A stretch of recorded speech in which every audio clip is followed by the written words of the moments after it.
Informe especial en CTX.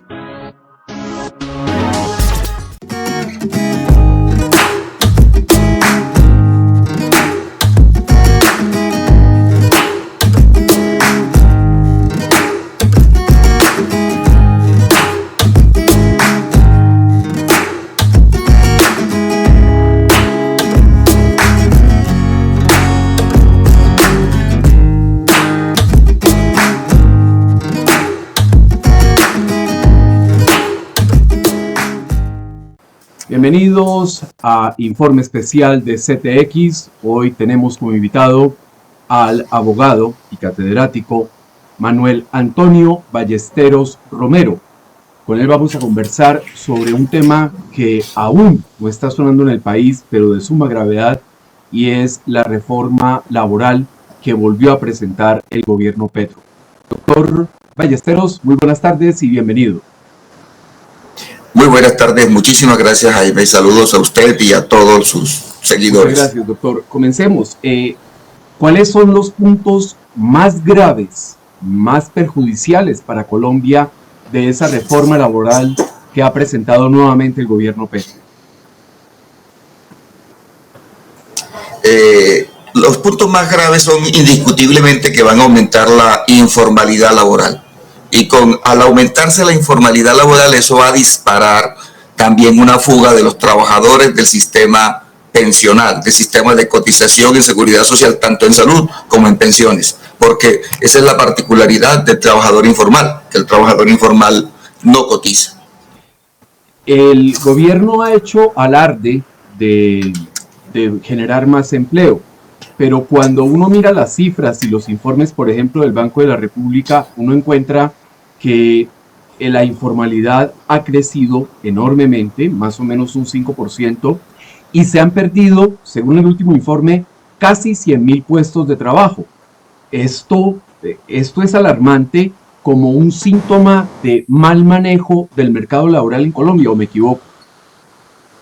Indiscutiblemente, aquí hay un mal manejo de las políticas macroeconómicas por parte del Estado, un mal manejo de la política, por ejemplo, tributaria, y ese mal manejo de la política tributaria que no es solamente de este gobierno, que viene de gobiernos anteriores, del gobierno del doctor Santos, por ejemplo, ha creado una crisis empresarial suprema. ¿Por qué? Porque ha generado un grave impacto en la generación de empresas, en el desarrollo de las empresas que se han tenido que mover a la informalidad. ¿Recuerda usted, por ejemplo, que en el gobierno del doctor Santos le pusieron un impuesto al tabaco supuestamente para captar más recursos y desestimular el consumo? Y lo que tuvimos fue la quiebra de las empresas. Es decir, generamos desempleo, dejamos de captar todo y entonces los consumidores de tabaco comenzaron a consumir tabaco de contrabando, que es peor todavía para la salud y en todos los sentidos. A ver si yo interpreto bien lo que usted está diciendo, y es, este gobierno no tiene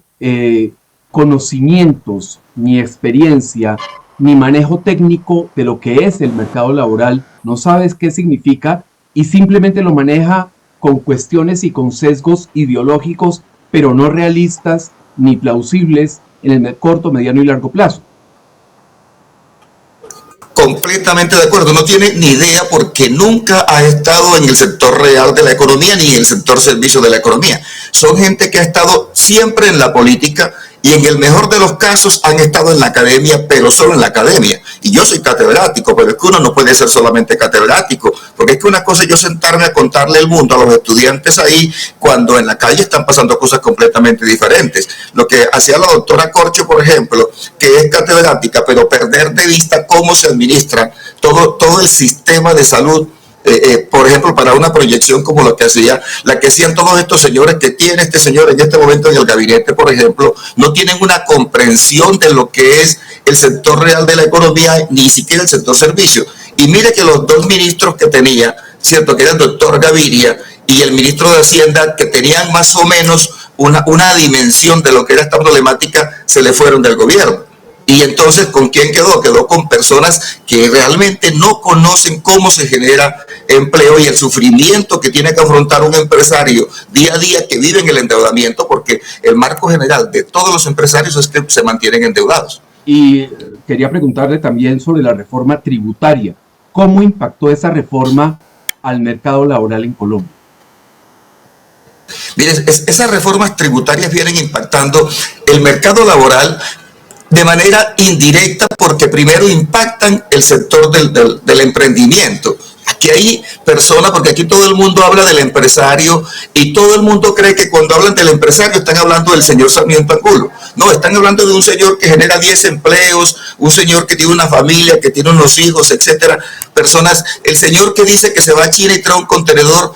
Por Dios, ese no es ningún rico, está generando 10, 20 empleos ahí, y cuando a él le suben toda esa carga tributaria de una manera tan ostensible, tan onerosa, a él le toca caminar hacia la informalidad. Y cuando camina hacia la informalidad, de inmediato, mire, él deja de generar empleos porque si yo traigo un contenedor de China, y a mí me aumentan el empleo, el tributo, perdón, si a mí me aumentan el tributo, entonces yo digo, yo más bien reparto mis productos entre vendedores ambulantes. Entonces, antes tenía 25 vendedores ambulantes en mi local, 25 trabajadores formales en mi local, y ahora los mando como vendedores ambulantes a llenar el mercado. Ya no cotizan a Seguridad Social en ninguno de los sentidos, ya no tienen ningún tipo de prestaciones, pero además ya yo no pago el canon de arrendamiento, con lo cual genero también una afectación al dueño del local comercial. Ya no pago impuestos de industria y comercio y ya la DIAN no tiene forma de decirme cuánto fue que yo me gané a la hora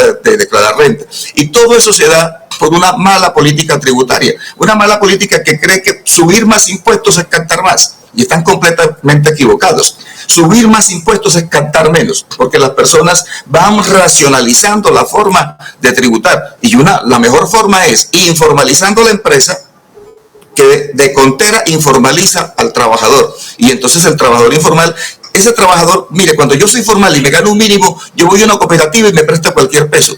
Cuando yo soy informal, la única alternativa que tengo de conseguirme un peso es con el gota a gota del pago diario, porque quedé por fuera del mundo jurídico, digámoslo así.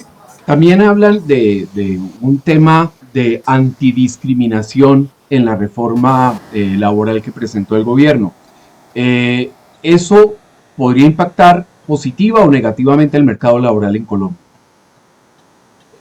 Mire, eso impacta negativamente el mercado laboral. Es una tragedia que estos, con un discurso demagógico, y lo digo no solamente los políticos, sino que lo ha venido haciendo la Corte Constitucional con una cantidad de sentencias que no son bien intencionadas, porque una cosa sería uno decir, lo hacen con buena intención pero le sale mal. No, lo hacen con mala intención porque lo que hacen es demagogia desde ahí, porque ellos saben que cuando le imponen una ventaja a un trabajador en contra de un empleador, lo que va a pasar no es que el trabajador se quede con la ventaja, lo que va a pasar es que el empleador va a tomar medidas frente a ese empleador. Anteriormente podíamos contratar personas con total libertad, porque es muy fácil contratar cuando usted puede despedir, pero cuando usted sabe que no puede despedir, entonces ya usted no quiere contratar. Mire, ya yo no voy a querer contratar a una persona que tenga cualquier tipo de limitación o cualquier tipo de enfermedad, porque se me vuelve un problema. Necesito un abogado para poder despedirlo y necesito un montón de audiencias en un montón de partes. Cuando a mí una persona me cumple, le faltan 3 años para pensionarse, entonces ya yo no lo puedo despedir. Entonces, ¿qué es lo que hago? Lo despido antes de que cumpla, de que le falten 3 años para pensionarse, o si le faltan 3 o 2 o 1 año para pensionarse, no lo contrato ni por nada, porque sé que si lo contrato y me viene una crisis, pues no lo puedo despedir. Entonces, habiendo más opciones para contratar, pues contrato dentro de las otras opciones. Y lo que está haciendo esa política, tanto de la jurisprudencia de la Corte como de estos políticos demagogos en busca de generar empleo, es justamente dejando por fuera todo ese sector de la población, porque cualquier empleador sabe que a ese tipo de personas ya no lo puede contratar porque cae en una trampa de contratación y nadie lo subsidia. Es que a nosotros los empleadores nos toca subsidiar al trabajador con una limitación. ¿Y quién subsidia al empleador si llegan siempre es a cobrarle los impuestos? Nadie. Este tema de lo que usted está planteando es que en Colombia se avecina, si se aprobara esa reforma laboral, se avecinarían 2 cosas. Una informalidad brutal que afecta la calidad de vida de los ciudadanos, y de otro lado una masacre laboral por cuenta de todas las restricciones del buenismo, que a la larga lo que hacen es acabar con la prosperidad y el ingreso de millones de ciudadanos. ¿Estoy en lo correcto? está en lo correcto. Pero mire, no solamente eso, sino que no solamente viene una masacre laboral, viene una masacre de la microempresa. Porque es que es el microempresario el principal afectado con eso. Yo soy un microempresario, tengo 10, 20 trabajadores y entonces a mí me imponen y me dicen, usted tiene que tener 20 trabajadores que además no puede despedir, que además tiene que garantizarles empleo verde, tiene que garantizarles empleo azul, que usted tiene que tener una cantidad de personas vinculadas con unas determinadas características, etcétera, etcétera. Y entonces resulta que muchas veces el dueño del restaurante, el dueño de la licorera, el dueño no le queda el salario mínimo, está bregando a subsistir endeudado para mantenerse y le viene una reforma de esta, genera informalidad en el trabajo, pero genera una masacre en los microempresarios, en los pequeños emprendedores. Finalmente, doctor, usted ha tenido la oportunidad de comparar el texto de la anterior reforma laboral que retiraron con este texto. Muchos dicen que es simplemente una cuestión de maquillaje, pero que la estructura, la forma y el contenido sobre todo sigue siendo el mismo del anterior. ¿Qué opina usted al respecto? Indiscutiblemente, o sea, en lo medular se mantiene la parte perversa. O sea, todo lo perverso se mantiene, porque es que usted no salva un país a punta de normas. Es decir, aquí lo que hay es que quitar normas. Mire, yo no dejo de contratar a un trabajador si lo necesito, pero sí lo dejo de contratar si la norma me prohíbe después de pedirlo. Entonces, el principal problema aquí es esa excesiva estabilidad laboral. Cuando usted puede despedir sin ningún problema, usted contrata sin ningún problema. Pero hay un momento en que yo digo, necesito un trabajador para 1 mes, 2 meses, pero qué lío. Es que el costo de contratarlo y el costo de despedirlo es tan alto que más bien no lo contrato.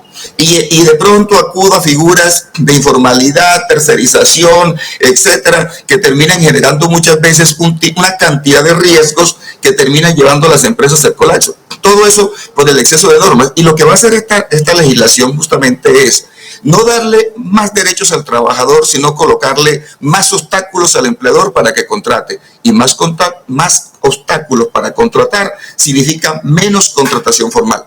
Significa más gente en la informalidad. Doctor Manuel Antonio Ballesteros, muchísimas gracias por haber compartido estos minutos con CTX y estaremos conversando en otros momentos sobre otros temas de actualidad, porque usted nos da una luz a partir del derecho, a partir de la cátedra, que es bien importante para que el ciudadano del común entienda la gravedad de lo que está pasando en Colombia y la gravedad de las amenazas que se ciernen sobre todos los ciudadanos en el país. Muchísimas gracias a usted por haber aceptado nuestra invitación.